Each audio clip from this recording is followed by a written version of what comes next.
So marahil nagtataka na naman kayo kung ano naman tong itinusok ko. Actually, ito po ay isang kahoy. So ang tawag dito ay kakawate.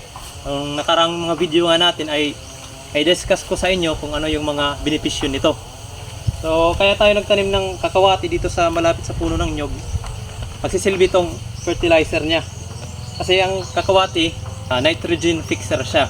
Tapos mabilis din tong dumahon, lumago yung dahon. Yung dahon, pag nalaglag, instant fertilizer dito. So goal kasi natin ay maging sustainable farming. Yung hindi tayo aasa sa mga commercial na abono. So ito, mayroon tayong isa to sa organic na fertilizer na mapagkukunan.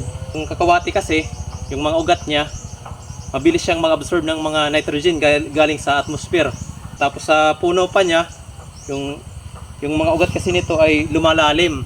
So yung mga sustansya na ando sa ilalim, ay nilalabas niya sa lupa, pupunta sa kanyang dahon, tsaka pag nalaglag, magsilbing fertilizer na ng ating ating mga coconut seedlings. So over time, pag lumaki na to, kapag nagbunga na to, every 3 months to 2 months, pag nag-harvest tayo, sasabayan din natin ng trim ng mga dahon para bumalik yung sustansya sa palibot.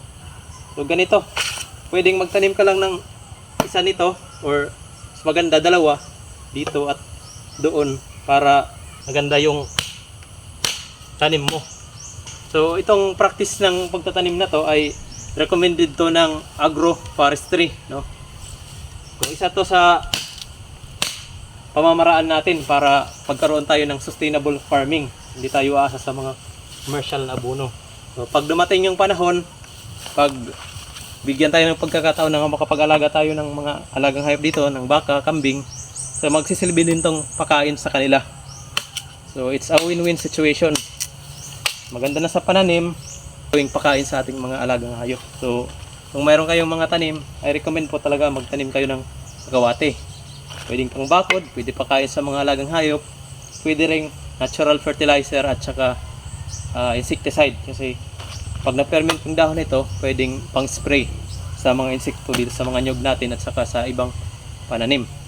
Maganda ring abono. So very good po talaga tong kakawate. Madaming benepisyo sa ating mga farmers. So ngayon, encourage ko kayo na magtanim rin nito.